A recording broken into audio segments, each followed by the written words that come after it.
What do you need? Back in 1992, Gary Chapman wrote a book called The 5 Love Languages. Chapman's theory in this book is that people experience being loved in different ways. What feels like love to me might not feel like love to you, or not as much. Chapman categorized 5 different love languages.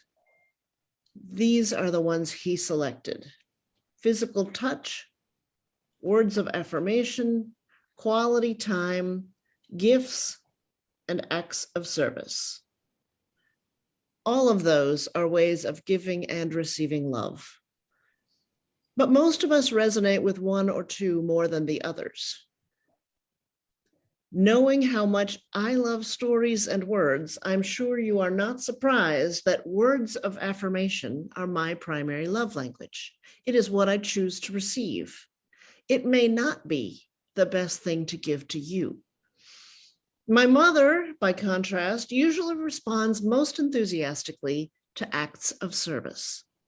For example, if I were to have dinner with her and then do the dishes afterward, that would do more than any of my verbal declarations of how much she means to me. Sometimes we reverse roles. All 5 of those love languages are in our vocabularies. It's just that we tend to gravitate towards some more than others most of the time. And probably each of you are more eager and grateful for one of these ways of people expressing their love for you than the others. And the whole reason that I even bring up the 5 love languages is because it's important to understand that what other people need and what we ourselves need in a time of crisis may not be exactly the same thing. So we have to ask, what do you need? And often when we see people in distress, we try to think of what we would find helpful in that situation. And although our gestures are meant lovingly, that may not be what that person needs at all. This reminds me a little bit of a TV episode of MASH, which used to be one of my favorite TV series. And in this episode, the 4077 MASH receives buckets loads, baskets full of mosquito nets, which is lovely, but what they requested were blankets for the winter. It isn't that mosquito nets are bad or that they wouldn't be useful at certain times. It's just that it's not what they needed at that moment. It's important in our yearning to love others that we give them what they say they need and not necessarily what it is we wish to give. Today's first reading comes from the book of Job. And at this point, already in chapter 2, Job has undergone a variety of traumatic experiences. He has lost his livelihood, his property, and his health. He has seen his children die. He is so shaken that he cannot function. And all of these events are traumatic when they are expected, but the pain is even worse since none of it was. It was deeply painful to him that they occurred unexpectedly. So when 3 of Job's friends hear about his misfortune, they do not ask if they can make a casserole. They do not ask if they can bring flowers. Instead, they simply come and sit with him. They weep with him. They tear their clothes. They show that they are in anguish in solidarity with Job, and they wait for his lead. At least at this point in the story, they don't open their mouths to offer words of advice or comfort. Later, they give in to that. But Job doesn't ask them for anything in this part of the story. It seems that his love language is the very presence of his friends. Quality time is what Gary Chapman would have called it.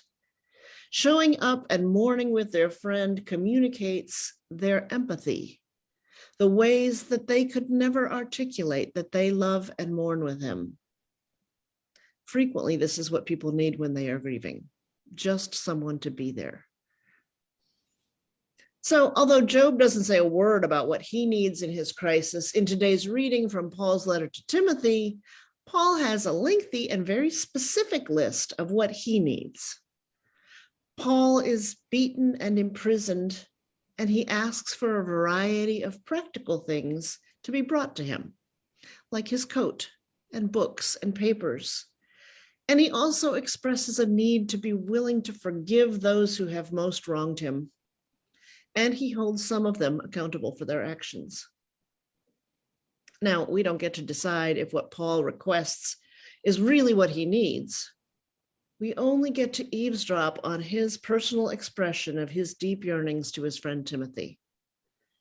Maybe later, Paul and Timothy have some conversation about what would truly benefit Paul from the prison where he is watching his life ebb away. But this snippet of this letter is just a snapshot in time, a tiny glimpse into one person asking another for what he needs. Job never articulates that what he needs most is companionship. Paul, on the other hand, knows that that's what he needs, and he asks Timothy to come and come quickly. Both of these men process their grief in communion with other people. Whether or not we say so, when things are rough, we need to know that we are not alone. While we may crave some alone time when we feel overwhelmed, especially the introverts among us, none of us want to feel totally isolated and removed from the human family. We need to know that our grief is understood, that our needs are valid. And maybe that's why Jesus sends his disciples out in pairs, to make sure that all of them were in touch with each other, so that when the world fell apart around them, they would have each other for support. I don't always know what you need, nor do you know what I need, but God does know. And God speaks our love language, whatever it is. And God provides us with companions for the journey who can express compassion and concern and care in ways that we can receive. God cries with us. God promises to be beside us, behind us, beneath us, above us, within us. God comes to us in ordinary elements like bread and water and wine. God knows full well what it means to experience trauma, what it feels like to feel alone, to be sad. And God reaches out to each of us and invites us to rest in the promise that God's love is bigger than any anxiety or fear or distress that we have. We may not always remember that we need to find out what others need. We may not always be very good at putting the needs of our neighbor above our own need to be helpful. But we can practice. We can try again, and we can remember that God's mercy covers all needs, our own and those we love. God is God, and we are not. And what we can do to be supportive to one another might vary from day to day, but in each case, it is balanced on the possibility and the promise of love and connection. Amen.